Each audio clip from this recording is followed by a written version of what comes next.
following podcast is sponsored by Robots vs. Dinosaurs. Robots vs. Dinosaurs recommends Daryl Lee Australian licorice for all your candy cravings. Disclaimer, this podcast is about to spoil several movies from 6 to 20 years old. Lou, read off the list. Today, Robots vs. Dinosaurs will be spoiling for you, the listener. Interstellar, 1984, Casino Royale, Tomorrow Never Dies, Arrival, The Matrix, Tron Legacy, Ex Machina, Equilibrium, It Follows, Little Shop of Horrors, Doctor Strange Love, War, How I Learned to Stop Worrying and Love the Bomb, Wall, The Avengers, Star Wars Episode 2, Attack of the Clones, Raid, New World, Journey, M. Night Shyamalan's The Happening, 2001, Species, Playground, Alphaville, Resident Evil, The Expanse, Westworld, Firefly, Grand Theft Auto, Followers, Bioshock, and Super Mario Kart. Hello and welcome to Robots vs. Dinosaurs, the podcast where we watch a movie every week and then try to determine which one is cooler, robots or dinosaurs. I'm your host, Louis G, and with me as always is my co-host, a new co-host every week. This week, I'm talking to my good friend, writer, film lover, and photographer, Esther Ko. Hello, Esther. Hi, I'm fine, thanks. Don't mention it. Yes, I'm so glad you started with that. That is such a great quote. That's one of my favorite quotes from this movie. I'm fine, thanks. Don't mention it. Esther, how are you doing today? I'm doing well. How are you doing? I'm doing great. Why don't you tell the audience what movie we're going to be talking about today on the podcast? We are going to be talking about Alphaville, which is directed by Jean-Luc Godard and was created in 1965, I believe. That's right. The 1965 classic sci-fi film, Alphaville, by Jean-Luc Godard. This was a very interesting pick for this show. I am very, very glad that you picked it for me because, honestly, I wasn't aware of it. I don't think I'd ever heard of it until you suggested this movie. And within moments of watching it, I was confused. I was lost. I was worried that the plot itself was lost and that it was just going to remain absurd and surreal and impossible to follow. But as soon as I realized what the world was that I was getting immersed in, I loved it. And I this is probably going to come up a lot in our conversation, but I ended up writing down the names of a lot of movies that this reminded me of. And the reason for that is because this is the progenitor of so many sci-fi movies. So I'm very, very glad that we're reviewing it today. So thank you again for choosing. Yeah, absolutely. Not only, I think a lot of filmmakers have been influenced by Godard and the whole French New Wave scene, but it feels very fitting because they in turn were very influenced by American films, Hollywood, Westerns, film noir, which is very obvious in this one. That's true. There's definitely a lot of American cinema influences here. One detail I noticed right away was that our main protagonist, who at some points goes by Ivan Johnson, who I wrote down that he looks like a mix between John Hamm and Walter White. And the only reason I wrote down Walter White was because I couldn't remember John Hamm's character from Mad Men. Is it Don Draper. Okay. So yes, this guy to me with the hat on and everything, and like with a gun always in his pocket. Neither of those. No, Walter White did carry a gun occasionally, but yeah, that's the visual that I got every time he was on screen. Was like, this guy is such a, if you are creating a character in a video game and you choose the male detective template or male like reporter template, this is what you start with, and then you start customizing it. Yeah. So actually the character of Lemmy Caution was a film noir character in a bunch of movies in France, starring an American detective. And it's your classic. I tried to watch a few of them. They're not very good, but they're kind of exactly what you would think of, like the hard-boiled detective, the femme fatale noir. So Lemmy Caution, is that kind of like a James Bond? Yeah. Okay. Yeah. It's an archetype, and it is. And I think there was a reference in Alphaville to James, right? It was like he called himself 003, I think. 003. I think Flash Gordon, he tried to use that name at a certain hotel, or he was asking about Flash Gordon as though he's a real person, which, yeah, this movie plays a lot with the boundaries of reality and what is surreal and what is fiction, and what fiction exists in the real world and vice versa. It's like you said about, this is a very reflective movie where it influenced a lot of things, but it was clearly influenced by a lot of the modern time that it was created in. For example, Ivan Johnson or Lemmy Caution, he uses clearly American dollar bills, American money. There's a part where he's paying somebody and it's American $1 bills. Oh, I didn't notice that. Oh, amazing. I was going to ask you about that, but Oh my gosh. No, I've never noticed that. That's so fascinating. funny. That Robots versus Dinosaurs, we always discover new details about movies. I should add a section that's just like, what is something I noticed watching this movie for the 100th time? Because both myself and my guests often discover new things about this movie or whatever movie we're talking about that day. Yeah. And this is no exception. My theory is, well, he comes from New York. So, of course, like he would have American money. But later on in the movie and throughout different points, they talk about it in a strange roundabout way. There is a method of traveling between what they call the outer countries and Alphaville. I suppose Alphaville, because it is such a surreal place that it's hard to get a grasp of what the rules of reality are, American money would probably be just as good as monopoly money, you know, or any money. Anything that you're using as currency would probably be accepted in Alphaville. Right. I have some theories about the time that this was created and some of its real life influences, I think are very clear. Whether, you know, Godard would stand by them today or not. I think the Holocaust and the atomic bomb are both very present in this film. Also, the kind of divide between the collective society versus the individualistic society, which Lemmy Caution very much represents. The interesting thing is that he says he's from Nueva York, not New York or Nouvelle York. I didn't catch that. Yeah. That's a fascinating deal. Let's unpack that because there's got to be a lot of significance to this. Like I said, when I first started seeing the first frames of this movie, I was lost. I was confused. But then I started to realize, and I'm not super familiar with a lot of Jean-Luc Godard's work, but I get the sense that he doesn't have any mistakes. There's nothing in this that isn't a deliberate detail. I would actually argue with that a little bit because he is notoriously improvisational. There's a funny story around this film. His entire method was sort of like run and gun, shoot on location, no light setups, just whatever natural light with like a little camera, and just had his actors do whatever and kind of just made it out of that. And there's a story in this movie that the backers wanted a script from him. So he had his assistant director write this script, and the AD was like, I've never seen or read a Lemmy Caution movie. I don't know what to write. And he was like, just watch one and then write one. And so the AD wrote a script, like completely on his own, and submitted it to the backers. And they gave him the money to make this movie. And he didn't use a single word from that script. Oh, brilliant. Is that why in the opening credits, it says in one of the title cards, A Strange Case of Lemmy Caution? I think that's just an homage to the episodic Lemmy Caution in. Gotcha. Okay. So this is like Alphaville is like another Tomorrow. It's Tomorrow Never Dies. It's Casino Royale, right? It's the next chapter of, okay. Yeah, okay. That makes some sense. Went to another galaxy. Yeah, literally another galaxy. That's a really good tagline for this movie. If James Bond went to another interdimensional galaxy, though, like it seems to be, it's not, the Alphaville is not. They talk about galaxies. They talk about traveling through galaxies, but I get the sense that they don't leave the planet. Maybe I'm wrong about that. Maybe I missed a line of dialogue, but the fact that he literally drives a car on what they call the ring road, or I wrote it down somewhere. It's okay. The rainbow road that he's driving that. The interstitial space, which might have been a typo in the translation. I think they meant interstitial space, but I wrote down in the captioning, it said interstitial space. Natasha and I traveled all night through the interstitial space to go from Alphaville to Nueva York. Yeah.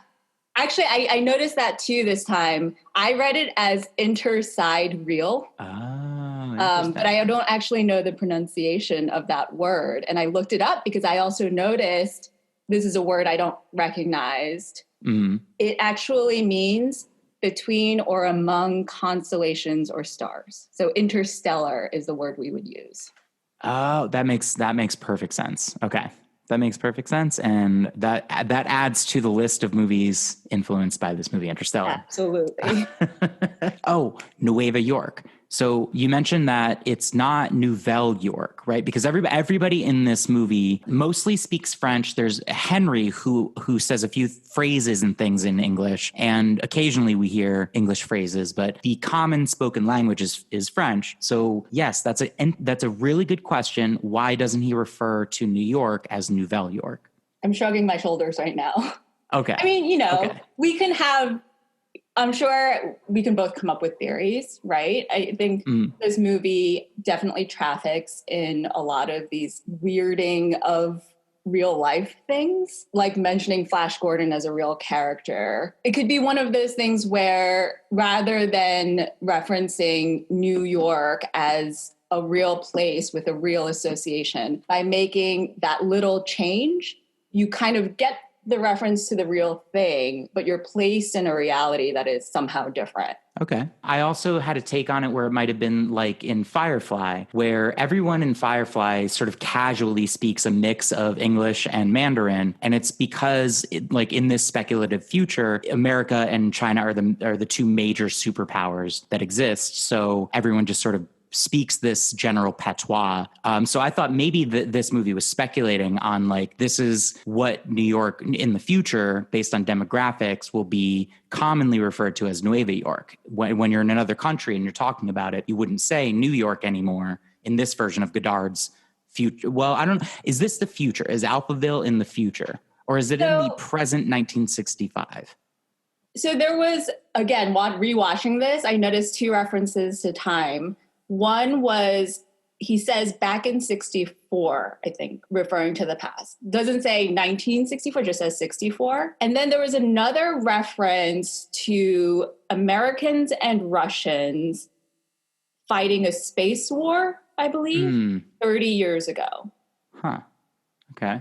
So that would place the film maybe in the 1980s, but also this could just be an alternate reality where that happens in 4055.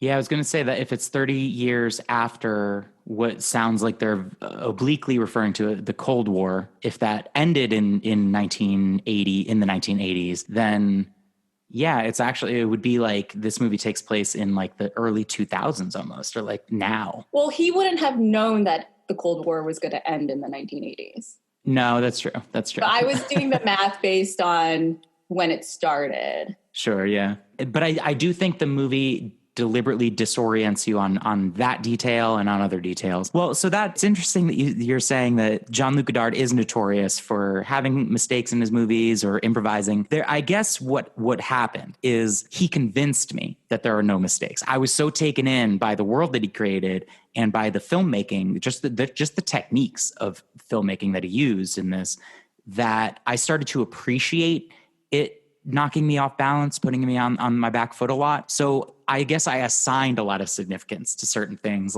There, occasionally the sound would just disappear, or the soundtrack would be a very strange contrast to what's going on screen. One example was when Ivan was walking, I think it was Natasha. It was a woman, and I think they're deliberately meant to sort of resemble each other a lot and blend into one another. But I think it might have been the same haircut and the same dress. And there's two of them that are very clearly different maids, but they both introduce themselves as the level 3 seductress. And they like walk him to his room and say the same script about, would you like to sleep now? Or something like that. So I'm not sure exactly when this was, but Ivan was walking someone down a flight of stairs and the music just cuts out. And then there's like a chase scene where they're like sort of almost this Benny Hill music is playing as they're comically chasing each other and shooting each other with guns. And I was assigning a lot of significance to those sound cues, to that soundtrack. But if it's all just like improvised and a mistake, cool. No, so I'm going to push back on my pushback, which is that while, the style was very improvised and the script itself was very improvised, he also subscribed to the kind of auteur theory. He may have invented the auteur theory of filmmaking, which is the film is the director's vision, and that all of the films that a director creates kind of coheres into a theme, idea, style, whatever you want to call it. So he would take a lot of ownership over everything in the film, including the sound effects and what the placement and what each beep means. Those were all, I'm sure, choices in the end. Okay. I think that makes a lot of my questions make sense, which we're going to get to. Let's look at, I always like to take a look at the opening shot of a movie because I feel like it places you, it's the director's way of placing you in the POV. It lets you know who's the protagonist, whose perspective are we about to have throughout this story. And it's not always, we don't always see the protagonist right away, but we usually see like something from their point of view. And in this case, I got these bright lights. As soon as the title credits ended, it was just bright lights blinking with this booming brass, very, very jarring. And it's revealed to be a stoplight. And our protagonist, I want to say our hero, but I'm not quite sure if Ivan Johnson is my hero. 100%. But he is your hero? No. 100% I agree with you. Okay, yeah, that he's a complex character, to be kind. But yeah, he's waiting at a stoplight. There's a really cool shot, a pan up and down the building, and we just get this very jarring soundtrack to accompany it. And the bizarre reality of this world happens in subtle ways, and they lay the groundwork for it to really pay off later. This started feeling like Brave New World very quickly to me, though, as soon as Ivan Johnson is brought to his room by the first maid, the first person, who I'm not convinced that they're definitely people. She might have been some sort of robot, but she leads him to his room. I think, so I haven't watched this movie in a while. And when I first mentioned this movie to you, I was like, I think there are robots in it. They're like kind of seductresses. Because I couldn't remember if they were actually people or robots. And then I was like, no, there's whole other robot. So yeah, I think that's apt. There definitely is a whole other robot that we're going to talk a lot about. And I have a question. I just want to tease a little bit for the listeners that we're going to do at the end of this episode called Who Said It? Alpha 60 or Thanos? For now, we'll go to the sign that Ivan Johnson sees entering Alphaville that says silence, logic, safety, prudence. I guess these are the 4 building blocks. These are the 4 pillars of Alphaville: silence, logic, safety, prudence. None of these on their own are sinister, but when you put the 4 of them together, it's ominous. It's very cold. It's the logic part. Like this movie made me terrified of logic because it uses logic against us. It uses your own logic against you. And that's the whole point. Yeah. I mean, I think it certainly makes a convincing case that logic as the defining societal principle is not a great idea. Yes. When Ivan Johnson goes into his hotel room, there is, the maid asks him a few questions, starts setting things up, and then she says, I'll put the tranquilizers in the bathroom. It's very casual. This is where I was like, oh, this is Brave New World. Yeah, this is just people. Soma. Yeah. That was the first thought that I had. And it's such a casual thing. She treats it like, yeah, of course, tranquilizers. It's not, this is just something everybody does. When you get to your hotel room, you have tranquilizers, of course. Right. It's like setting a little mint on your pillow. Well, or it's like having a Bible in the drawer. Yes. Esther. Yes. Why was it important for there to be a Bible in every room? Can I talk about spoilers for the rest of the movie, I assume? Absolutely. Because, I'm asking because the movie did give me an answer, but I still wanted to ask you this question because it wasn't a good enough answer for me. Okay. So the first time I saw this movie, I do remember being surprised by the Bible because in this society of logic and prudence and science, I was like, oh, they still have religion? That's strange. And then later it's revealed that the Bible is actually a dictionary and that this dictionary changes pretty much every day as new words are removed from the okay list of words that people are allowed to use. That turns the usage of words into a kind of religion. So the Bible itself is not a literal King James Bible. No, it's literally a dictionary. Like, it's just full of words. And Natasha says that words disappear every day. Exactly. So what's happening behind the scenes, you're saying, is Professor Von Braun and his assistants, or Alpha 60, is updating these Bibles and like placing them in every room, or making sure they're placed in every room to update everyone's vocabulary. Right. Do you remember the scene where there's someone who brings in room service and then he grabs the Bible out of Anna Karina's hand and then replaces it? Like, that's the updated Bible. Okay. You unlocked it for me. All right. Now I get it. Now I'm glad I asked you, because I'm glad I could help. it's not, so I was wrong. It's not that the movie didn't give me a good enough answer. I just needed to watch it again or pay more attention, because this movie is very dense with details like that. And that's wonderful. That's awesome. It's also really hard to comprehend a lot of things because it doesn't really adhere to the rules of continuity or the typical, like, how things have to appear in space. So, for example, that scene, it's almost like it looks like he brings in the table and then leaves, but then there's a cut of him just grabbing the Bible from her hand. And then I think in like the next second, Lemmy is holding the Bible in his hand. It's very confusing about where it is and who's doing what visually. Yeah.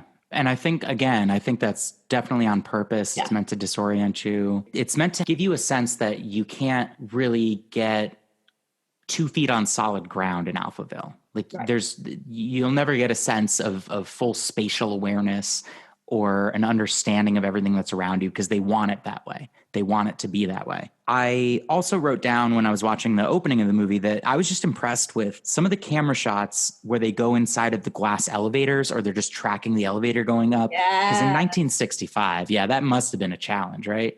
That was cool. Yeah. Apparently the way they did it was that there were 2 glass elevators opposite each other in that hotel. And so the camera person would be in the other elevator while the scene was happening in the elevator in front of them. And so they would have to time it that they were going up and down at the same time. And it took a lot of takes to actually make that happen.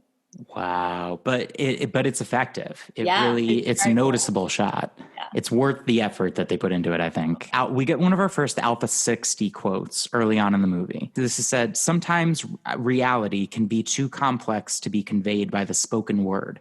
Legend remolds it into a form that can be spread all across the world." So, Esther, what does this mean? Can you read the quote again? Yeah, sometimes reality can be too complex to be conveyed by the spoken word. Legend remolds it into a form that can be spread all across the world. This is said very early on. It seems to be the movie's ethos, or like it's stating its intention from the beginning. I don't know if these are Alpha 60's words. Are these Jean-Luc Godard's words? Whose thoughts are these? I would imagine they're Alpha 60's words. I had a lot of trouble following what Alpha 60 was actually saying. And it turns out that he was actually quoting a lot of poetry, despite poetry being verboten in this world. Interesting. Yeah. Because he talks like this. Yeah. Yeah. And so slowly. And there's always something visual happening that distracts me. And I'm also reading the subtitles. So I would have to go back and be like, okay, what is this sentence actually saying? Mm-hmm. And that's Alpha 60 through the movie enacting its will on you and trying to blur your mind with all of these distracting images while it's feeding the subliminal message into your brain. Right. Yeah, exactly. So I'm sorry, I cut you off. What were you going to say? No, I'm thinking about this quote, and I'm thinking about, I really like the question of if it's Alpha 60's thoughts or Godard's thoughts, because I think on the surface, I was thinking of it as a computer's simplifying of reality, right? Of the world is complex. Don't worry about it.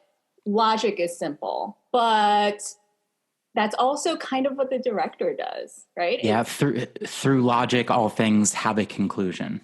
Yeah, but similarly, through stories and through narrative, all things have conclusion. Yeah, yeah. Be only because they have to, right? Right.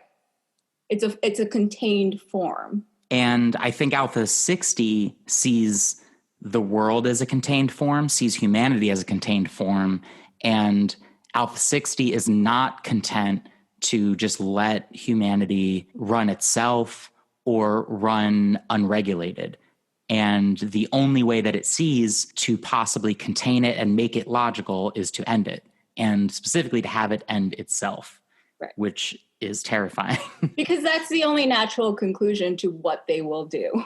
Mm-hmm. The spoken word bit of this is interesting to me because of what you said about them calling it Nueva York. I think maybe that might be part of what Godard is saying, that sometimes reality is too complex to be translated even into other languages. When you try to translate it, some of the meaning gets lost. It's almost impossible to convey an emotion through a strong emotion through words alone. Sometimes it takes action, or sometimes it takes a drastic, maybe in this case, visual accompaniment, some sort of visual aid to drive the point home. Yeah, that makes me think of the line Natasha has about the word conscience, conscience. Yes. When she says, I don't know this word, what is this word? But then later she says, I don't know this word, but I know exactly what this word means. Yeah, because in much better poetry than I can convey, describes words as feelings. Or she sort of relates like knowing the meaning of a word is like having a feeling. It's a very internal thing. Well, I think that's a moment of discovery for her. Yes. Yeah. That's also something that, interestingly enough, Alpha 60 seems to be instructing. And have you seen the movie Arrival with Amy Adams? No. Okay. It's one of the movies, it's one of the really good modern sci-fi movies that I think took a lot of influences from this. It's largely about language itself, packaged as an alien movie, like a First Contact, Arrival kind of movie. It's called Arrival. But yeah, it very much goes into language and us trying to understand the alien language, them trying to teach it to us and understand our language. There is a really interesting concept that they talk about in that movie about how this alien language is like reading a sentence from the beginning and the end at the same time and meeting it in the middle. Alpha 60 has a quote in this movie, and it's one of these moments where I believe they visit the Department of Semantics. They're having this discovery about themselves. An isolated word can be understood, but the meaning of the whole is lost. And then it goes into numbers, and it says one can understand the concept of one, and then they think they understand the concept of two because 1 + 1 = 2. But that requires the understanding of the word plus. Yes.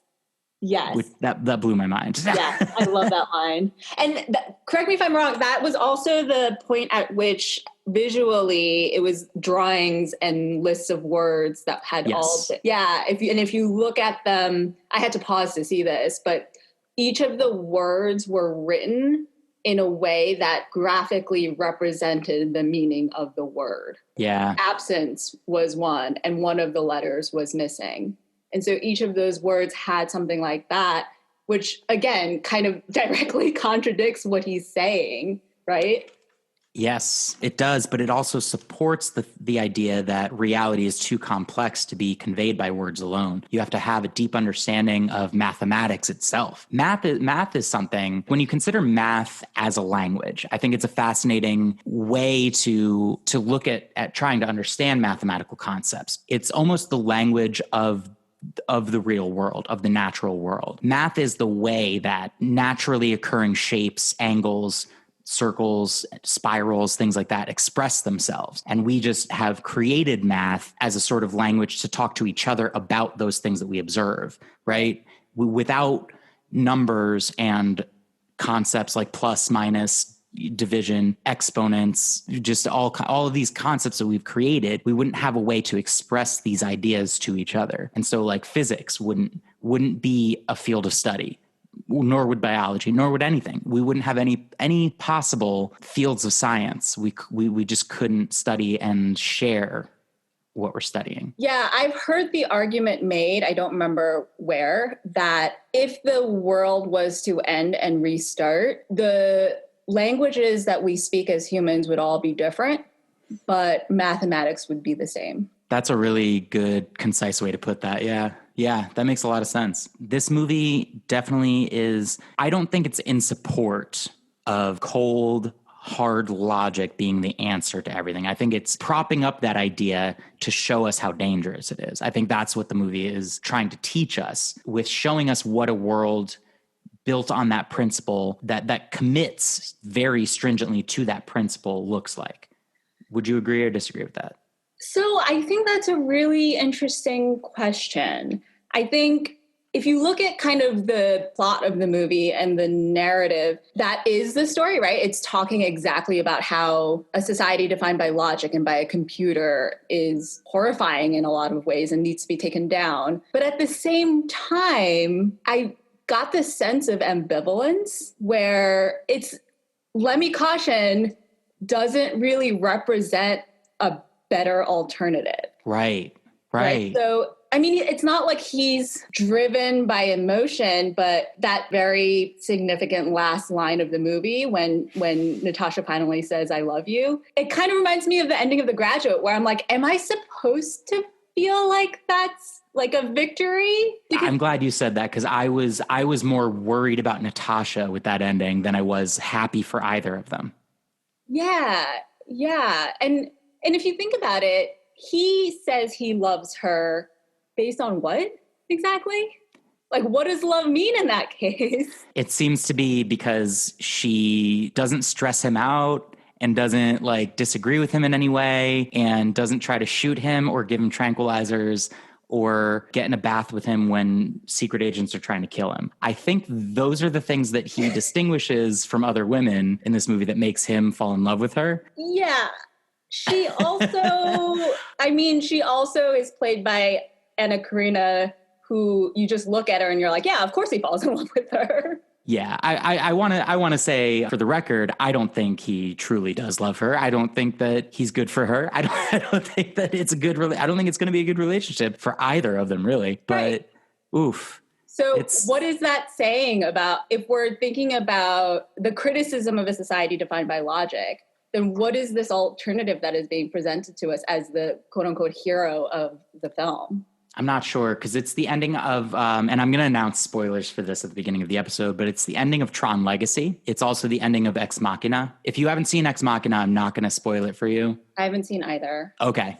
So I'm not going to talk about the ending of that one, but Tron Legacy, I don't think, I don't think you'll mind too much if I spoil it. That Tron Legacy is about going inside of a computer program, and at the end of it, one of the programs, who's played by an actress, comes out of the program and into our real world. And she's at that point like a real human being. Like she is in our world breathing oxygen. Or you could, the movie leaves it on that note to let you speculate on it, right? Let's start with this question. Was Natasha a robot? Is she a robot? Are the people in Alphaville robots, or are they humans who are being conditioned by a robot? So how do you define a robot? I'm glad you asked that, because that's the question I actually should have asked you first. So, Esther, what is a robot? We're also going to go into what is a dinosaur, just so I can get your thoughts on that. But let's start with, what is a robot? Yeah, so I think, my opinion on what a robot is something that is created electronically and is not born, and is defined by a code that is programmed by. Okay. So if Keanu Reeves, when Neo was born in the Matrix, he was born in like a pod that basically hooked him up to become a battery for the machines, right? And he never really lived a conscious life until he was pulled out of it. So during that time, was he a robot, or was he still a human being just hooked up to a machine? Yeah, I would say he was a human battery. Okay. So you draw a very distinct line between living organic humans and robots.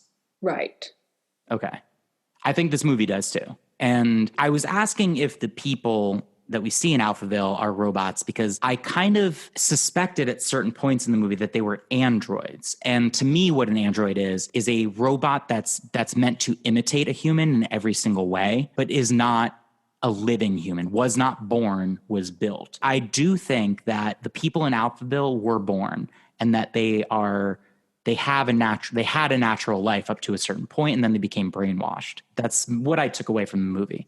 Yeah, I would describe them as robotic, not as robots. I don't know. I kind of assumed that they had been brainwashed from the very second they were born. I don't know how far back it goes. Yeah, that's a good question. How many generations of people have grown up in Alphaville?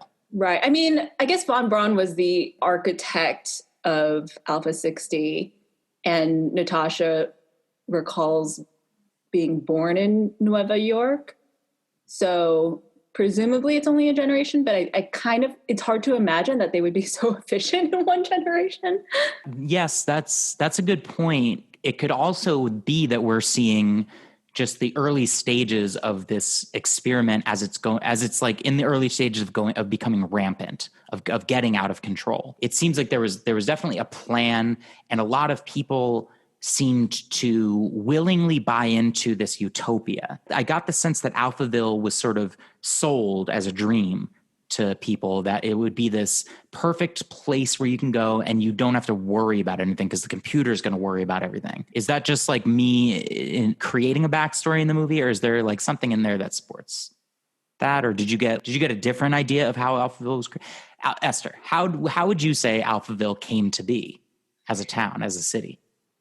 Yeah, I think so. I would contrast, like, the people in Alphaville don't seem very happy. So I would say, it's not like Pleasantville or something where they're all drinking the Kool-Aid on this artificial world. They say something about the age of electricity seems to factor in a lot, where it's sort of like just dedication to science and logic and illumination as the greatest good. And it seems that it's just been very effective at squelching emotion. One thing that it's preying upon is our human ambition. I noticed there was this line: there is a natural ambition in any organization to plan its activities. I thought a lot about that when I heard that. This is one of the moments where I paused the movie. I wrote that down. I went back and watched it again. And then I just before I pressed play, I sat and just thought about this for a while. And that's what this movie did to me at multiple points. That's why I can't recommend this movie highly enough. It's fantastic. This is what sci-fi should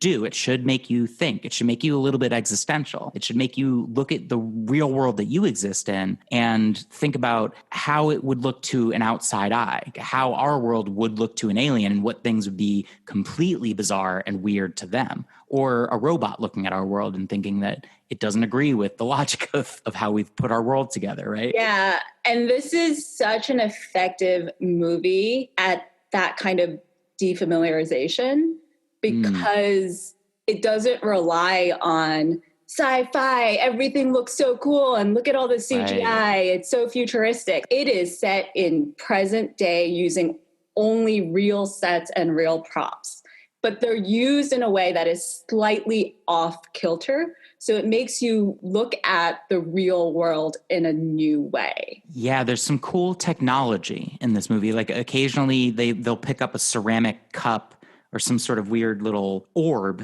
off of a desk, and they'll talk into it, or they'll receive messages through it. But it's weird because it's almost retro futuristic. It's hard to place where that technology lands. Yeah, I feel like that's a trope that we've seen a lot in films after this. I remember being blown away by Blade Runner because everything looked like it was the 80s. And I was like, oh my God, the future can also look like the past. But yeah, I think this film really, even that communication device, it's an actual object that I think it was a timer or something. Mm-hmm. It's a real object that existed in that time. It's just being used differently. And so it kind of defies the logic of when was this thing invented. It's just more, this is a new way of using it. This is an alternate reality. It really comes down to how does this thing look on film, and how easily does it fit in the human hand? Because those are the two most important factors with it, right? Any communication device, can we convey that this is something that when you're holding it, the purpose of it is evident from a film perspective, but also like, how does it fit in our hand? Phone designers think about this every single day. Right? Anybody that's in technology probably thinks a lot about how does this ergonomically fit into our spaces. It's hard for a sci-fi film to get something visually right that achieves what this does, what the technology in this movie does. There's more of a horror movie, It Follows, which came out a few years ago. I should get the date of when that came out.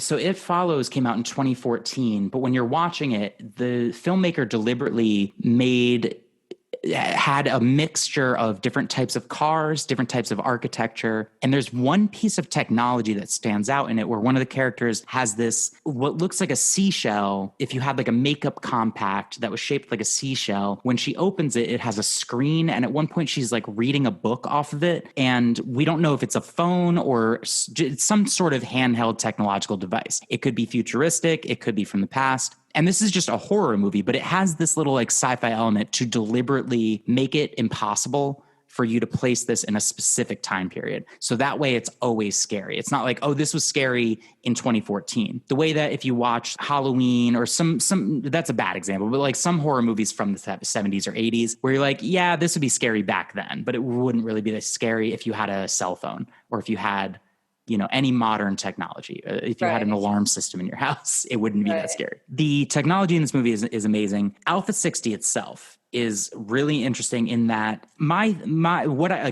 gathered from watching the movie once was Professor von Braun is a person that created a machine that reaches logical conclusions and convinced enough people that we should all center our decision-making process around this machine, around Alpha 60, because it is infallible. It will lead us to enlightenment. Was Professor von Braun mistaken? Did he have good intentions for humanity and Alpha 60 got out of his control? Is it like, is he Seymour Krelborn and Alpha 60 is Audrey 2, who tricked him into activating itself and becoming a threat to the entire planet? Or was von Braun evil to begin with, and Alpha 60 was his plan to end humanity? So do you know who von Braun is named after? Please tell me. Okay. So there's a guy named Werner von Braun. He was a scientist in Nazi Germany. After the war ended, he was hired by the United States as a scientist for their space program. Fascinating. And the character of Dr. Strangelove was inspired by him. So that's one of the movies I put on my list, Dr. Strangelove. 100%. Yeah, I think that kind of calls into question what is a pure motivation, right? If you look at it from the perspective of a Nazi scientist, progress for the sake of progress, and, you know, if some certain people in our society need to be eliminated to make that progress happen, that's okay. I think we would say that that's evil, but in his mind, he's doing the right thing. So that's kind of where I assumed this Professor von Braun was coming from. I didn't get the sense that he had any kind of larger motivation. Like, it's not like he was saying, I'm doing this for love, but I'm going to eliminate love. You know, it was really about progress and creating the science that would benefit the world. Okay. Do you think that his version of benefiting the world was to bring everybody under heel and sort of make them much more easy to control by taking away their individuality? Yeah, I think so. And also, one of the tenets of the society that was listed in the beginning was safety. That's something that's always used to control the population of any society. That's why the line about ambition stuck with me. There's a natural ambition in any organization to plan its activities. You know what that made me think of almost immediately is any episode of The Office where Phyllis and Angela are fighting over like being the party planning committee, like who's in charge of the party planning committee, right? Yeah. It's any organization, all of its members have a drive, an innate human drive to plan the activities of the organization. Only some of those people are the actual leaders of the organization and get to do that. But everybody has an opinion about the way it should be run. don't they? Everybody is either on board with this leader or disappointed with what this leader is doing because it's not the way I would do things. Everyone experiences one of those two things when you're in a group. Or I guess three things. If you're the leader, then you're experiencing a third thing, which is leading the group and getting that fulfillment. Alpha 60 is very aware of this aspect of humanity and that there's this, they call it a natural ambition.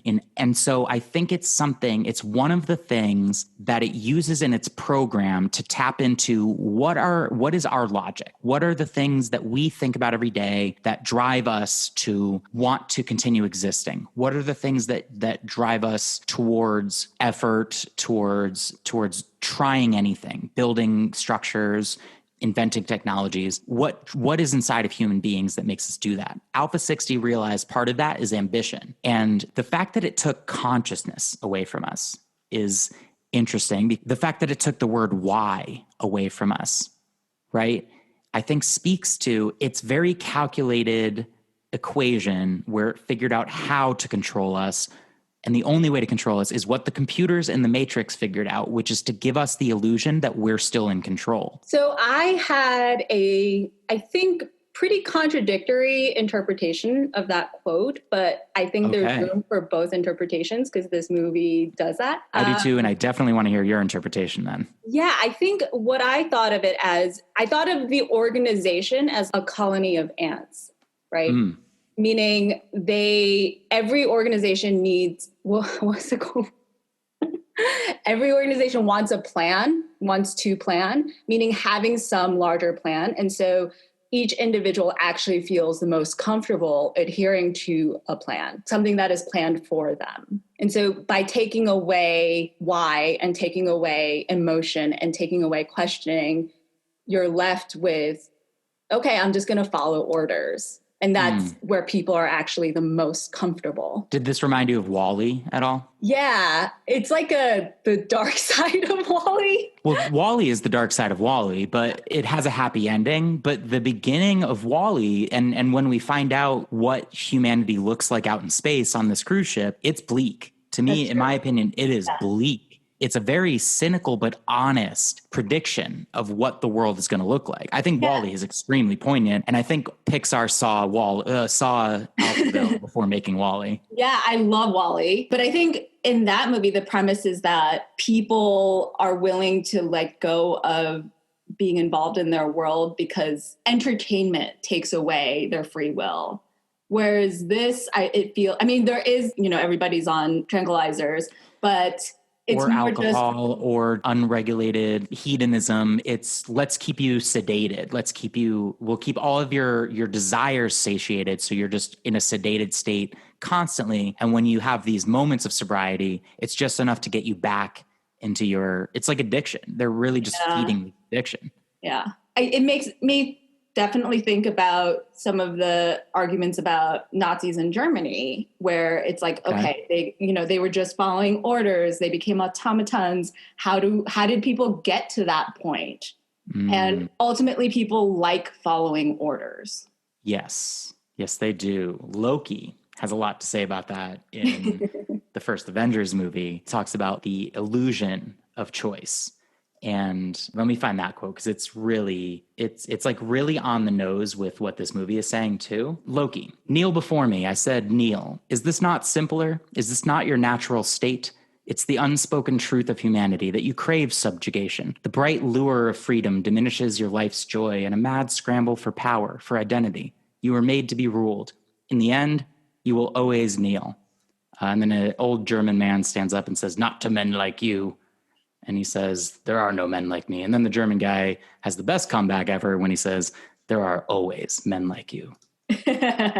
So the illusion of choice, according to Alpha 60, according to Loki as well, is what drives us mad. It's what leads to our anxieties. It's what leads to our feeling of worthlessness when we don't achieve our lofty, ambitious goals and dreams that we build for ourselves in our simple, weird, stupid human brains, right? From Alpha 60's perspective, we are the greatest threat to ourselves. Only by taking away our free will do we have any sort of chance of doing anything useful, I guess. I think Alpha 60 is a pragmatist and wants us to either do something useful, or just disappear and get out of the way. Does Alpha 60 ever express an opinion about humans?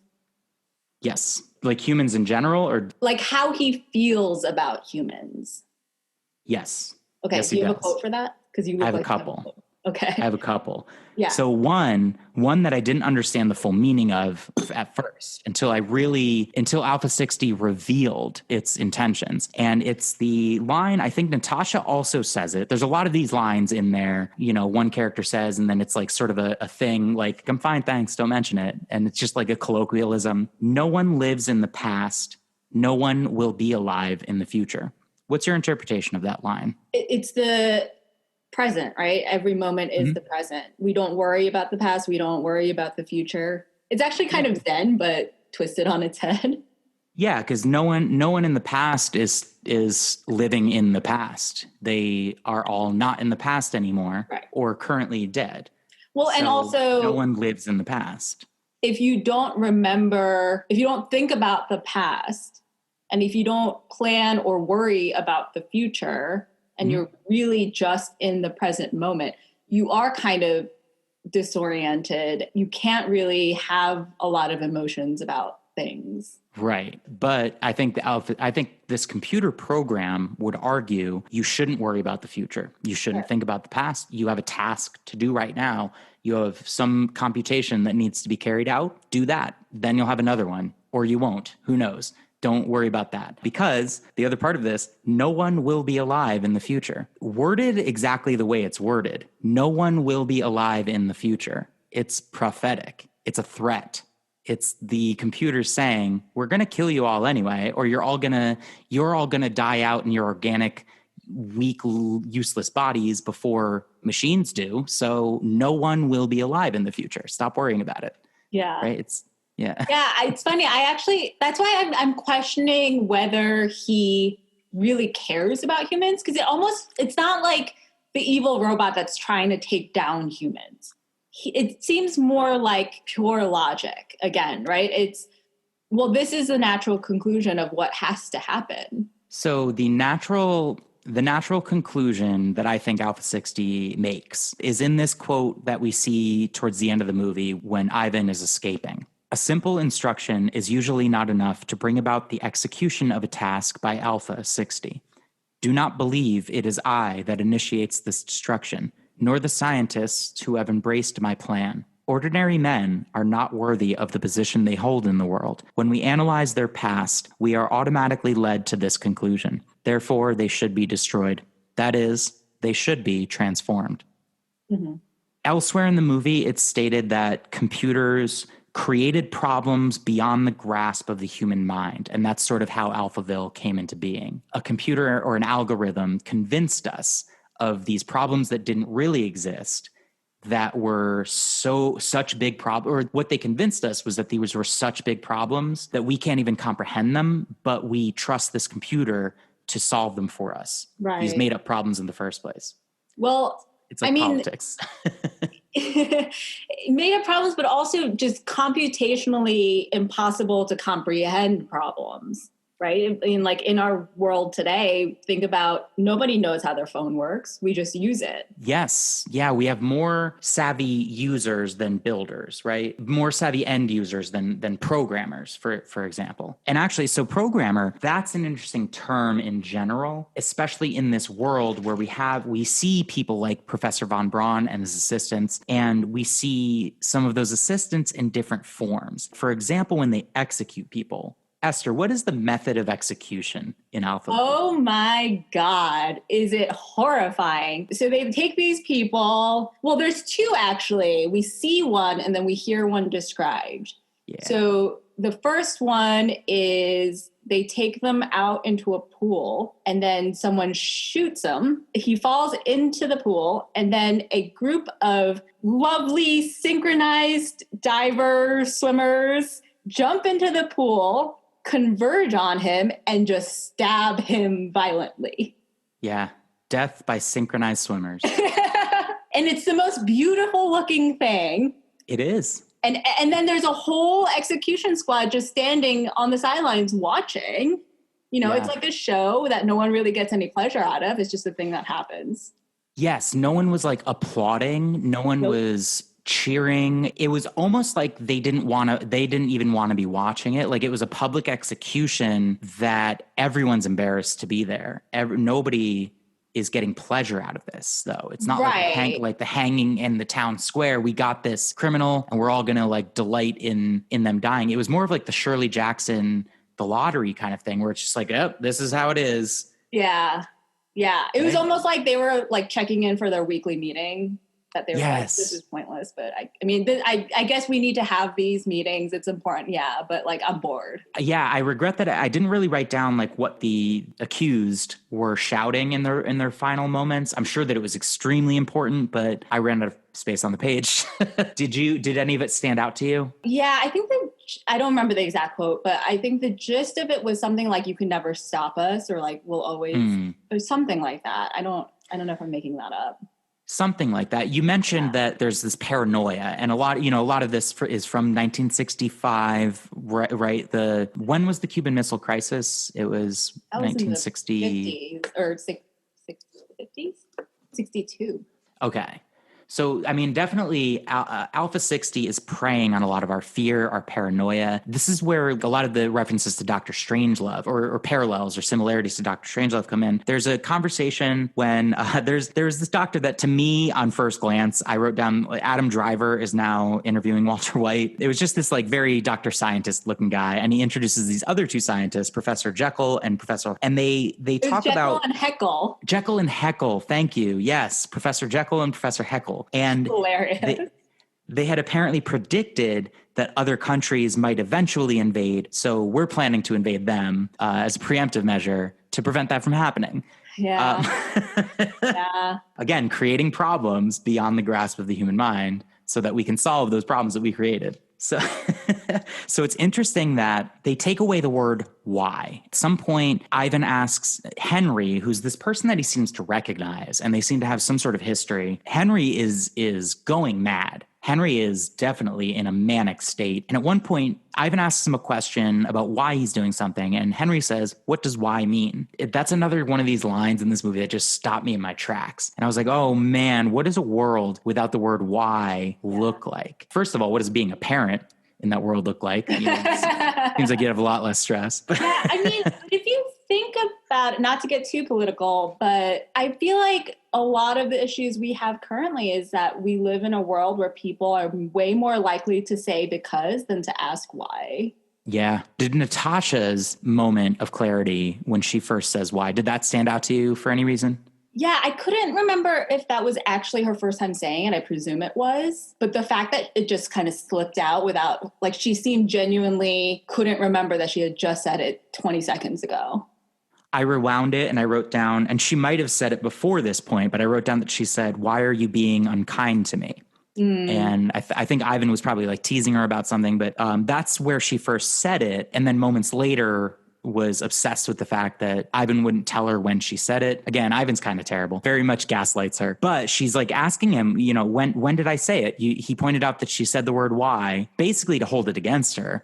And she's trying to get out of him. When did I say it? When did I say it? And she's really obsessed with trying to figure this out because it's very important to her. It's a moment of awakening for her. It's a moment of self-discovery for her, especially because she so casually says it without even, it rolls off the tongue. Do you think that is the first time she actually says it, or just the first time she's aware of saying it? I assume it's the first time she says it because it feels like a weighty moment. And I think it's also tinged with fear of, oh God, like, how could I have said, it's such a contradictory thing because you're not supposed to say it. So you have to know the word in order to know not to say it, which is very, 1984 doublespeak. Yeah. Yeah. That's a good comparison. That makes a lot of, They describe her also, I think Ivan describes her as the pretty Sphinx. Actually, she might be described that way in a title card. To be honest, so much of this movie, so many of the details sort of blend together. I don't know if this was a subtitle. I don't know if this was something somebody said or if this was something described by Alpha 60, but I think it might be both. I think I do remember him calling her that, though. And part of that is because she has this habit, I noticed throughout the movie, where she'll shake her head back and forth like no, while saying the word oui, while saying yes. Yeah. There's at one point, there's literally a diagram of that. I didn't understand the diagram, but it shows that happening in a diagram that's posted on the wall, maybe in the Department of Semantics, but it's one of those bizarre details that I couldn't comprehend. And I don't think the movie was allowing me to either on purpose. I totally found it fascinating also. And I don't have an answer for it, but it does add to the like contradictory nature of words. Of I both know this thing and I can't know this thing. Yes means no, no means yes. Everything is upside down. I know it definitely adds to that. Yeah. And so Henry, one of his last things that he says is conscience, make Alpha 60 destroy itself. He's trying to like resist whatever's happening to him, resist Alpha 60's control over him and the rest of Alphaville. And he knows that the only way of doing that is to achieve consciousness. And what's interesting too, you pointed this out earlier that Natasha talks about discovering the word le conscience, conscience, not consciousness, but conscience. Yep. Do you think that is an important distinction? Speaking of semantics. That's a really good point. I think the two have to be inextricably linked. Consciousness is conscience. Yeah. Or vice versa. The distinction in my mind is conscience is often referred to as a moral thing, right? Like, don't you have a conscience? Doesn't your conscience nag at you? Like if you do something bad, it's your conscience that catches up with you, right? Like, there's like a lot of these like colloquial phrases that have to do with your conscience being something that makes you feel guilty or gives you a sense of right and wrong. To me, consciousness is just being alive and aware and reacting to stimuli. Yes, but I would say that in order to have a conscience, you have to be conscious. Yes. Right? It's like the idea of being woke. You finally kind of wake up to the reality of something, and then only then can you really act on it. Yeah. So Alpha 60 wants humans to have consciousness, but not have a conscience. It does not want us to philosophize on what is right, what is wrong. It has already made those decisions for us. We're not meant to sit around and have philosophical debates over morality in Alpha 60's world, right? That's a distraction from, I don't know what the end goal is. I don't know what it wants to build. I only know what Alpha 60 wants to destroy. And it wants to destroy us. So that's the thing is like, does it actually understand even what a conscience is? Because in order to want to destroy it, you have to understand it. Yes, I think so. And Esther, I think it is time for a game called This is Robots versus Dinosaurs. Favorite games, America's #1 game show, Thanos or Alpha 60. So I'm going to read a few quotes to you, Esther. And I need you to tell me who said it, Thanos or Alpha 60. Are you aware of who Thanos is? Yes, I am aware. All right, for our listeners, can you tell us who's Thanos? Sure. Thanos is the villain in the super megaverse of Marvel movies who was trying to eliminate half the world's population because he believed that all of the world's ills could be solved by fewer people. So he thought that by destroying half the population, he was actually doing the most good for humanity, for the world. All right, so Esther, who said it? Thanos or Alpha 60? I am inevitable. Alpha 60? Thanos. It is not logical. Oh my God, this is so fun. It is not logical to prevent superior beings from invading other galaxies. Say that again? It is not logical to prevent superior beings from invading other galaxies. I think that's Alpha 60. That one's Alpha 60. Okay. The present is terrifying because it is irreversible. The present is terrifying because it is irreversible. Thanos? Alpha 60. I will shred this universe down to its last atom, and then with the stones you've collected for me, create a new one, teeming with life, that knows not what it has lost, but only what it has been given, a grateful universe. That's Thanos. That's Thanos, yeah. Because of the stones. Yeah. What is the privilege of the dead? Alpha 60? Alpha 60. And the answer is to die no more. Yeah. Yeah. What am I? Okay. My calculations will see that failure is impossible. Alpha 60? Alpha 60. Okay. These are hard. Those who have not been born do not cry and have no regrets. I think that's Thanos. That's No. Alpha 60. It's a great game. I know what it's like to lose, to feel so desperately that you're right, yet to fail nonetheless. I ask you, to what end? Dread it, run from it. Destiny arrives all the same, and now it's here. Or should I say, I am. That's Thanos. That's Thanos. Yeah. I think the distinction I'm making between the two is that Thanos is way more willing to like center himself as the thing. Okay. Unfortunately for us, the world is real. And unfortunately for me, I am me.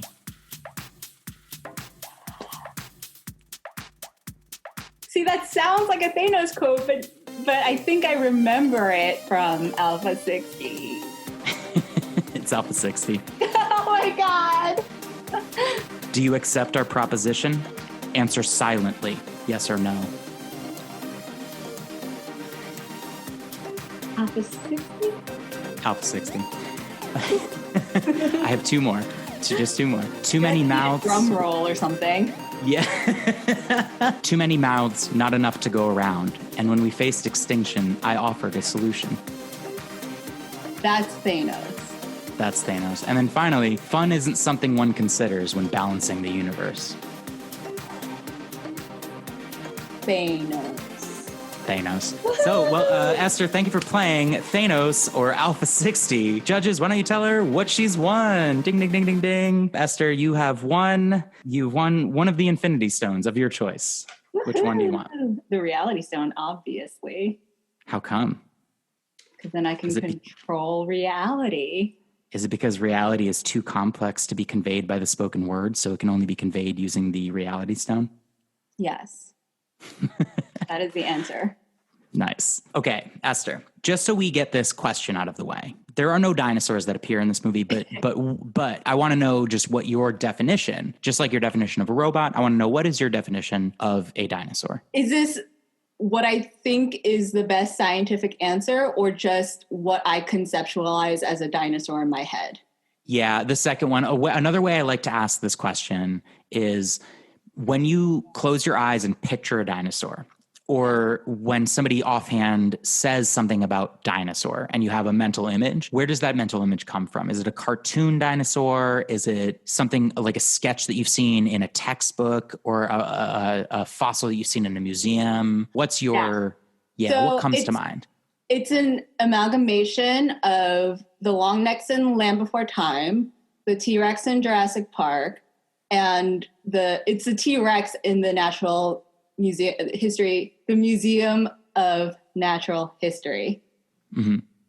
So it's like a hybrid of those things, like they were doing in Jurassic World, or they were making hybrid dinosaurs. Yes, or it's like a cartoon long neck next to a skeleton of a T-Rex, like walking in sync together. Okay, awesome. But yeah, they're green, they're big, they're lizardy. I love that they're green. I love that green is one of them. Yeah, they're specifically green. Yeah. And they're clever, but not able to communicate with humans. Okay. Interesting. Okay. What do you think Alpha 60 do you think dinosaur is one of the words that Alpha 60 would be concerned about removing or adding to the Bible? Well, the past doesn't exist. Good point. So I don't know if it would be, like, I'm curious, they must not study history in this world. Would it need to be removed from the Bible is what I'm thinking of. But then there is something about the concept of like, you know how when we say like, oh, that person is such a dinosaur. Yes. Yes. I love this. Meaning Yeah. like outdated. Yep.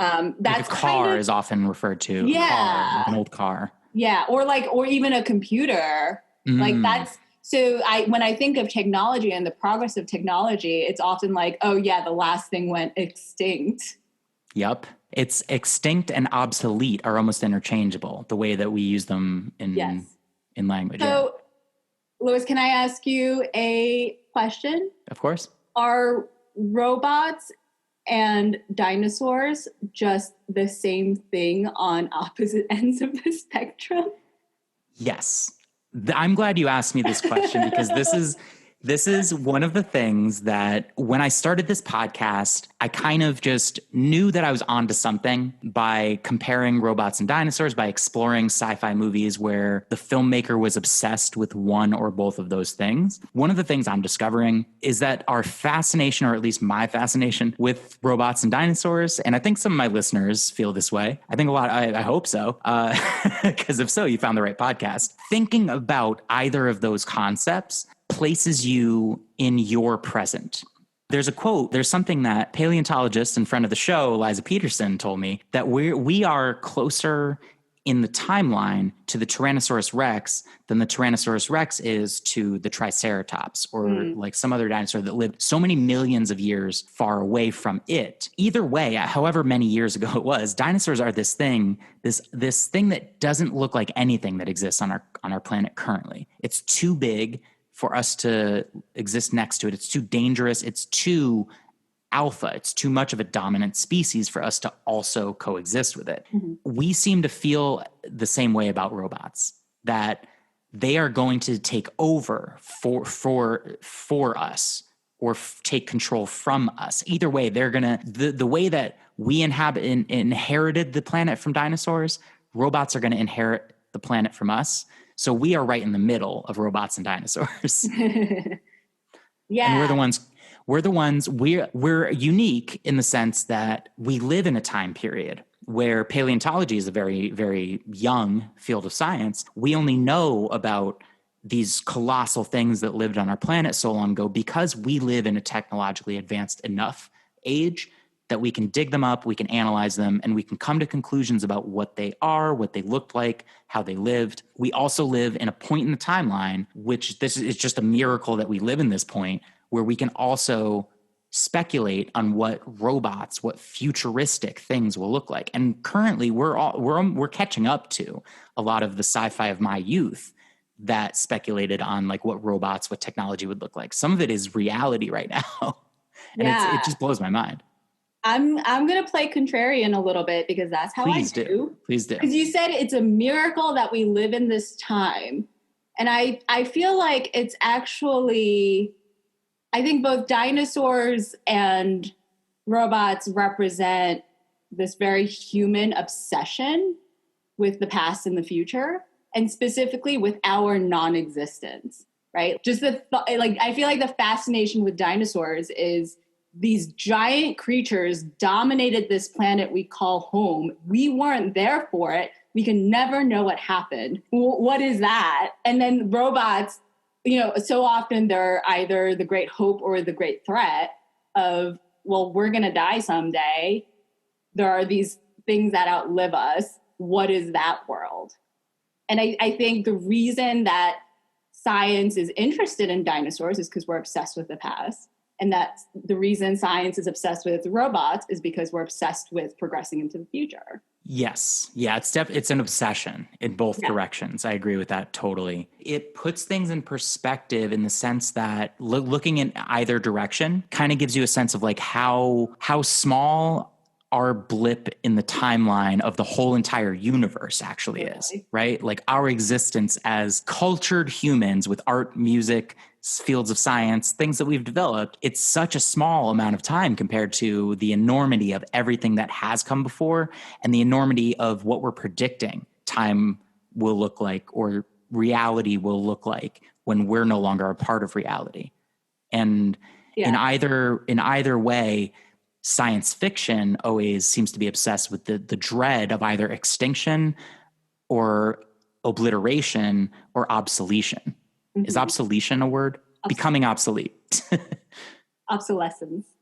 Obsolescence. Thank you. That's why you're on the podcast. Writer. Because we both have an English degree. Yours means a lot more though. Okay, Esther, I want to ask you, is there any like trivia, anything about this movie that you got like in your back pocket, some like juicy little tidbit or something that you think I don't know about this movie? I have a couple things. Okay. So I don't know what you know and what you've researched, obviously, but something that I thought was really interesting is that the voice for Alpha 60 is actually a human who had a voice box because he had throat cancer. Thank you for unlocking that for me. That was, yes, that's fantastic. It's such a disorienting effect because you can hear him breathe the whole time. Yes. Yeah. I wrote down, it sounds like inward singing, like on the Tenacious D album. If you're not familiar with it, you won't get the reference, but it sounds like somebody burping while they're talking with somebody uncomfortably breathing in a closet right next to them while they're recording is what it sounded like to me. That is very accurate. Yeah, and it's disturbing and it's like hard to listen to, but it also weirdly feels so human because you feel that struggle for each word. The fact that you hear the inhales and exhales is so off-putting because we know it's supposed to be a robot voice. It's General Grievous. Alpha 60 is General Grievous. I don't quite get the reference, so you're going to have to explain it to me. General Grievous is a villain in Star Wars. He's in the prequels, and he is a robot that, for whatever reason, coughs and sputters when he's talking. He occasionally will like be in the middle of his villain speech, and he'll be, excuse me, and just cough into his metal robotic hand. So there is an explanation for it. For all my nerds out there who are like screaming at their speakers, I know that he was a Kaleesh warrior. Count Dooku sabotaged his spaceship and he exploded, and the only parts of his body that were recoverable happened to be his brains, eyes, and lungs, and that's why he has respiratory issues in his robot body. So good to know. Yes. So it's interesting that Alpha 60 is inspiration for General Grievous because of the way Alpha 60 talks. It is bizarre that it's not the stereotypical I am a robot sounding like it's coming out of an electronic MIDI speaker or something. It is very much a recognizably human voice that is breathing while talking. Yep. And it's also, unless, you have a lot of experience with voice boxes, it's a very difficult sound to place. It's unlike anything I've ever heard. Yeah. I've never heard a robot that sounds like that. Yeah. When you think of what a robot looks like, is there also like what a robot sounds like in your head? And is it Alpha 60 or is there another iconic robot voice or sound? No, that's why I feel like I don't think of Alpha 60's voice as a robot. When I watch the movie, I picture an old man with a voice box speaking, even though I know he's a robot. Do you think it's meant to be Von Braun? Do you think Von Braun recorded his voice? No. I think he's a robot. I don't think I'm not questioning that aspect of it. It's just that because I know that piece of trivia, I just experience it differently. Mm-hmm. Okay. So typically when I think of a robot voice, I think of WALL-E or her, Scarlett Johansson, like that very kind of soothing feminine voice. Okay. So, or like modulated in some way. Yeah. Like, welcome to space. Okay. That's something, the way that you did that just now, which was very good robot voice. What stands out to me when I hear it is it sounds like what real robots are actually kind of like, the way that they actually kind of talk right now, which is that some voice actor recorded a catalog of words and phrases, and some of them go together and some of them kind of don't. So you get the playback of a robot stringing sentences together, usually is depicted as stilted in some way. why certain words sound like they were pre-recorded but part of a different sentence, and they're just inserted, cut and pasted into this sentence. Yeah, that is not what Alpha 60 sounds like. Alpha 60 sounds like they're reading off of a page in full sentences. It's fascinating. The robot voice that I think I hear all the time is Soundwave from the Transformers. It's a very like computer sound voice. It's kind of like if you have the Alex voice on your iMac, on your Apple computer, the like very early version of what Siri does now, which is like speak the text on your screen. When the old original like Macs first rolled that out, you can still choose this voice in your settings if you want to like just to experience it. But that's kind of like the iconic to me robot voice, not only stilted or sounding like. Is it like robot voice? Yeah. Emotionless. Emotionless is one of the words I would use to describe it. So my question was, and you definitely did answer this categorically. Did Von Braun record himself saying a catalog of words and phrases, or did he somehow program enough of the programming of Alpha 60 to it has its own unique voice, and this is the result of it? That's what we're hearing. Weirdly, I literally never thought about how Alpha 60 came into existence. I think like the citizens of Alphaville, I just assumed that it existed and I did not think about its past or its future. I have an alternate theory for how it exists. You do? Yeah, that it's an alien from a nearby galaxy. Oh, interesting. Like it actually infiltrated this galaxy. 100%. Yep. That's so fun. I mean, it could be. There's nothing to contradict that. Well, what made me think of that was my comparison that I vaguely made earlier to Little Shop of Horrors, right? There was a total eclipse of the sun, and then Seymour saw this cutting of a plant that he'd never seen at this plant shop before, and he buys it. It won't grow until he feeds it blood. What it represents in the movie is Seymour. It plays on his ambition, right? It plays on his desire to like have a better life, to have good things for himself so he can provide for Audrey, who's in love with. So it tempts him. It preys on temptation and his human desires, right? And in the end, its goal all along, because it's this alien being from space, its goal all along was to propagate itself and spread itself and make more Audreys all over the world so that they take over the planet. And in the original ending of it, that's how it ends. It doesn't have like the happy movie ending that we get with the Rick Moranis version. So what if Alpha 60 is like an Audrey 2? It's Audrey 60. And right? Alpha, A, Audrey. Who's it? Man, I have like a whole, I have pins and yarn connecting different points. I do think the movie gives us just enough of the origin of Alpha 60 with Professor Von Braun and just enough to speculate as well. Little enough to speculate and just enough to get us started speculating.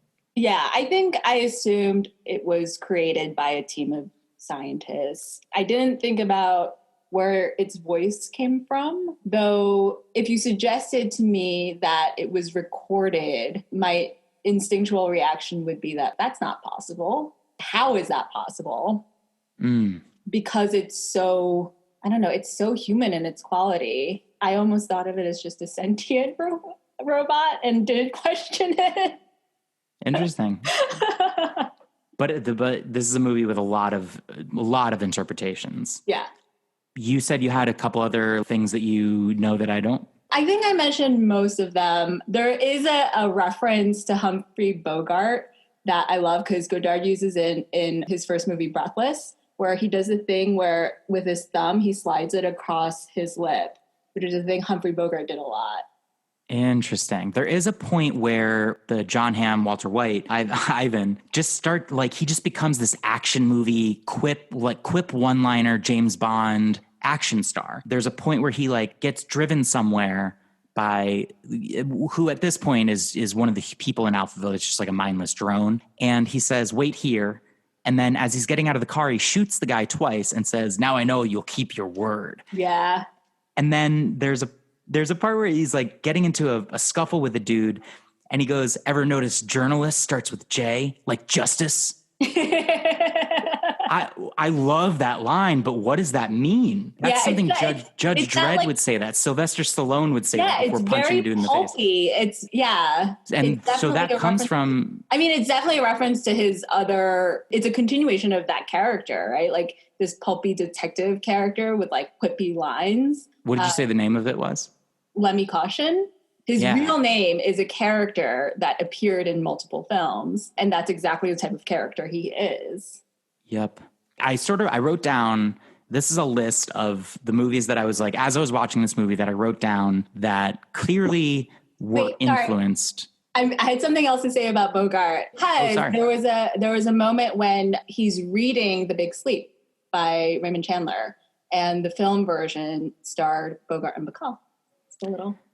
Definitely. Yeah, I think that is, Humphrey Bogart is probably the visual image that my mind was trying to drive towards when I landed on Walter White and Don Draper. Yeah. So, because they are clearly like inspired by the man archetype of Humphrey Bogart. Totally. With the cigarette hanging off his lip. Yeah. The hat, the trench coat with a gun in whichever pocket. So this movie definitely was a reflection of a lot of the pop culture at the time, but also inspired a lot of movies. I started writing down movies. I definitely didn't write down all of them because I ran out of space, and like I would be writing the entire time and not watching the movie. But this movie reminded me so much of Tron Legacy, Brave New World, every version of it, the book and the movie. The Expanse, which is a book series and a show on Amazon, very much, I can't go into any of these individually. So Arrival, Westworld, for very obvious reasons, Little Shop of Horrors, Equilibrium, The Matrix,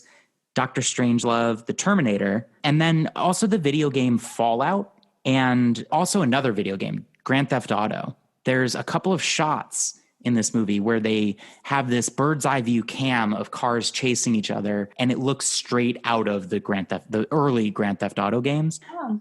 And I also wrote down M. Night Shyamalan's The Happening, one of my favorite sci-fi movies. So did you also have like sort of a soft list of like movies that reminded you of? Or was there any like big one that really stood out? Yeah, I would say the biggest ones for me were 1984, Blade Runner, and actually 2001: A Space Odyssey too. I mean, okay, taking over. Yeah. And Doctor Strangelove. Yeah. A robot that in 2001, the robot's goal is to protect the people that it's in charge of, right? Or that's what it's built for, is to protect them. But something convinces it that the best way to protect them is basically to end them. Right. Yeah. It's crazy and very terrifying, because most of our efforts into robotics are to build things to help us or to protect us in some way. And I don't know, I think we've seen this movie so many times. We know how it ends. I mean, it's Frankenstein. Like that is the grandmother of all sci-fi, is we create this thing, we can't control it. It's going to kill us. Frankenstein is a very poignant, very, very good comparison. Esther, do you have any more thoughts about Alphaville before I move on to my final two bonus questions? So I never mentioned the other way that people in Alphaville execute the people who can't conform to their standards. Oh, there was a second method of execution? The second one that they describe. They don't actually show it. What they show is the seats of a movie theater tilting up and down. And the way that they describe it is that they file people into a cinema, and while they're there, I forget exactly, basically they just execute everyone while they're staring at the screen. And I was like, whoa, gas chambers, but also cinema. Right. And I think that parallel between the Holocaust and those automatons is juxtaposed against the atomic bomb, which at the end of the movie, the way that they describe an atomic bomb going off and all these people acting very strangely, that also suggests that the people are somehow mind connected with the robot, because when it dies, they all go haywire. Yeah, so that's why I'm saying I don't know that it's just a straight criticism of this society that has conformed to these standards, because the thing that takes it out is an atomic bomb of a very individualistic society, which is America, that doesn't seem to offer like a more hopeful vision of how a society operates. Do you think the thing in the detail with executing people in the cinema while their like eyes are glued to the screen, is that maybe Godard's way of messing with the audience for a moment? I mean, that's his sense of humor. Because it makes me think of in Scream 2, kind of opens with a murder inside of a movie theater, and it's supposed to put you in that, you know, if you're watching it in the theater, now you're like, oh gosh, this could happen to me right now. It's also weirdly like in Amelie, when she talks about her favorite thing to do in movie theaters is to look around and look at other people's faces. And then immediately your impulse is to look around and look at other people's faces. Yeah. Good point. Okay. So I loved this movie. I'm very glad that you picked it. I'm glad that you brought it to my attention. Thank you very much. Is this movie a +1 or -1 for representation of robots? So how are we defining representation? How are you defining? I would say it's a +1 because that voice box thing is so unique and cool, and it is quite, it's a formidable opponent, right? It's not like a lame robot. It's not a Roomba, but it's not, you know, it's not like positive representation for a robot. It's not a robot you'd want to be friends with.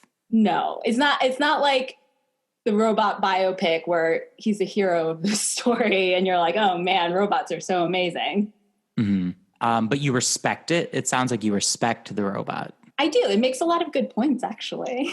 And you respect, and a lot people say that about Thanos. Yeah. I think you say that about Thanos. I may have shared a meme or two that with the hashtag Thanos had a point, but I do want to state for the record that I don't support the instantaneous disappearance and murder of half of the population of the entire universe, half of the population of the entire universe. If I had the Infinity Gauntlet, I would go with the obvious answer, which is double the resources instead of having the population. But hey, we're not here to debate Thanos' intentions, just Alpha 60s. And I think that we can conclude that whether Alpha 60 came from space or was built by a committee of scientists who thought that they had the best intentions in mind, either way, it proves humanity is on a path to destroy itself one way or another. Either we're going to destroy each other through war, or we're going to literally engineer the machine, the device that brings about our own destruction. Yes. Or pollute the world so badly that we can't live it anymore. And then that leads to the beginning of WALL-E. Yeah. So, Esther, 2 bonus questions for you. This section of Robots versus Dinosaurs is called What's Your Snack? What's your snack? My snack, when I go to the movies in real life, which I miss very much, my special treat is the blue slushie. Ooh, okay. Yeah. Okay. Do you ever mix it with the red or with the Coke slushie? So in the fancy ones where there's like all different flavors, I will sometimes mix. But I think the blue slushie is a classic. I don't let myself have it every time I go to the movies, but when I'm really feeling the blue slushie, I'll have the blue slushie. Okay.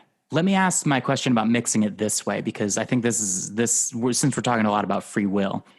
Well, you know, sometimes you go to a movie theater and they give you the cup and they point to the drink dispenser, but sometimes they give you the drink, right? If you wanted the mixed flavor slushie, but you had to ask them to do it versus them giving you the cup and you doing it yourself, does that factor into your decision? Oh yeah, 100%.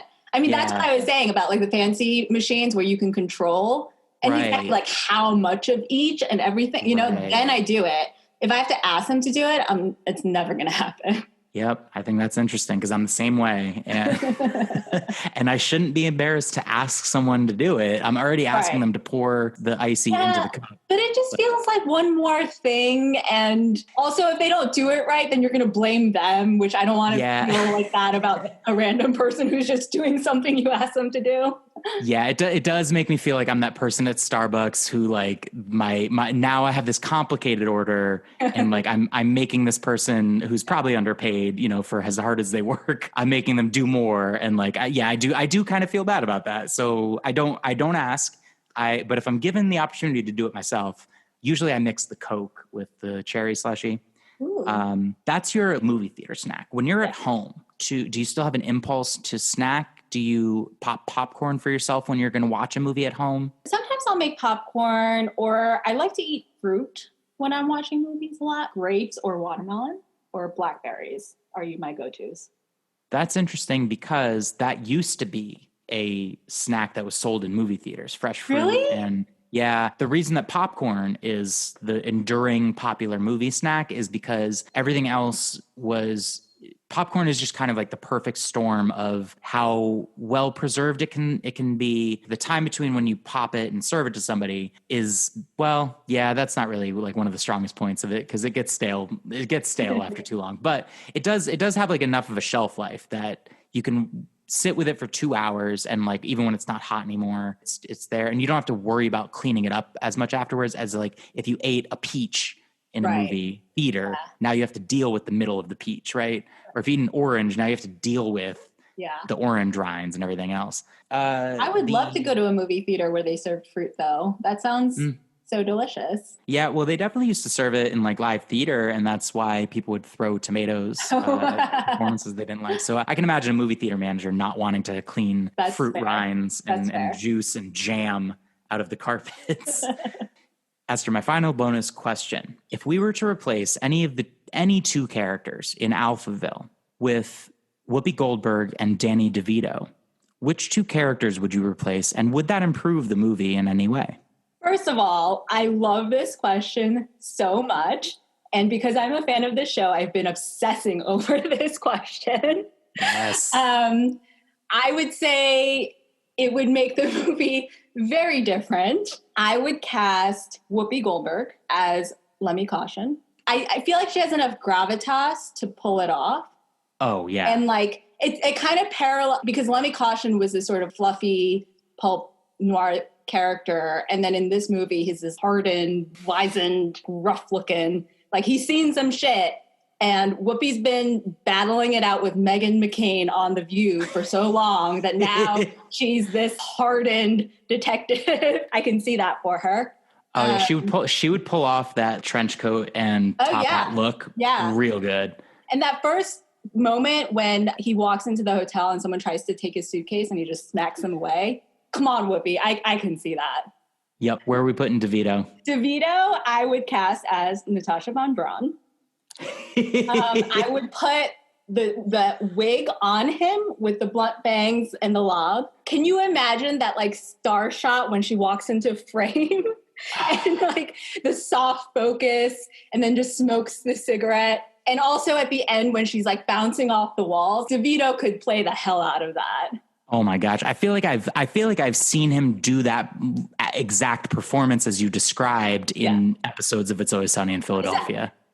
I feel like this would be such a good episode of Always Sunny. I was fan casting it in my head. Like the gang finds an Alexa out in back of the bar, and then Charlie brings it into the bar, and Dee would immediately just start forgetting words. Danny DeVito would be like, he would start being like controlled by the Alexa and like doing what it told him to do. Yeah. And Frank would definitely try like figure out the angle where he can profit from this. Yes. And then it would turn out that it was Dennis's Alexa all along and he's secretly manipulating everyone. Yeah, that's it. Yep. Esther, this is something that you do, right? Like you write spec scripts, I want to write right? the spec script. I really think you should. Everything that you just described sounded like a missing episode of It's Always Sunny that I just haven't seen yet. When you were describing that, I was like, oh man, I've seen every episode of It's Always Sunny. How have I not seen this one? And it's because you just made it up. Come on, FX, get on that. I really think you should write this episode. Yeah, FX. I'm gonna share Esther's contact info in the show notes so you can get in touch with her. But I really think you should write that and send it in to Rob McElhaney and Glenn Howerton. Yeah. All right. Well, I'm glad that we recast Alphaville. I'm not convinced it will be a better movie. It will be a different movie. And it's a movie I want to watch. I want to watch. It would be hilarious. Yeah. But this movie is great on its own. If you are a sci-fi fan, if you're a Robo fan, if you're a Dino fan, especially if you're a Robo fan this time, this movie has one of the coolest original OG robots on film that inspired so many other AIs and consciousnesses, film robots, especially villain film robots. Another one that just sprang to mind is Resident Evil, the Red Queen in Resident Evil. So I could just endlessly talk about how many movies this movie Alphaville has inspired. Please check it out if you haven't. Revisit it if it's been a while since you've seen it. It's again directed by Jean-Luc Godard. Esther, if any of our listeners check this movie out and they've never seen any other Godard film, what direction would you point them in next? Ooh, so I would say Père Le Fou is a movie that made me fall in love with Anna Karina. And Band Apart is also very good. Breathless was his first film and probably still his most exciting. Vive sa vie is also very good. Also starring Anna Karina, who I'm obsessed with, if you couldn't tell. She's fantastic. She's amazing. My God, does she bring a lot to these movies? Yes. Okay, I'm going to make a list that's going to go in the show notes. So check out Esther's curated list of Godard films that you should check out. Yeah, I will note these are all his early films. Okay. Are any of them is Alphaville your favorite Godard film? Yeah, I would definitely put it in the top 3. Depending on my mood, it might shift. Okay. I used to say Père Le Fou was my favorite, but it also has a really horrendous yellowface scene. So that makes it drop a little. Yeah, that's unfortunate. I can't really watch it anymore. That's totally understandable. That is that's a big bummer. Yeah. So yeah, and okay, in general, Godard was kind of an asshole, but I still like his films. Okay. Well, check out the curated list, but with a grain of salt. Yeah. Caveat. What's that? As a little caveat, as asterisk. Yeah. Well, which, anytime we're looking into the past, we kind of have to, well, we don't owe the past anything really, but we do have to remind ourselves that things were different and some things that we see when we dig deep might be shocking and might not be pleasant. So just be prepared to see them, I guess. Thank you again for coming on to Robots versus Dinosaurs today. I had a lot of fun, and I hope that you'll come back as a future guest sometime and bring more unexpected surprises. Thank you so much for having me. This was so much fun, and I am happy to talk to you about robots and/or dinosaurs. Awesome. I'm glad you had fun. Thank you again for your time, Esther. And I never know how to close this. So thank you for listening to Robots versus Dinosaurs. Thank you. Goodbye. I'm fine. Thanks. Don't mention it.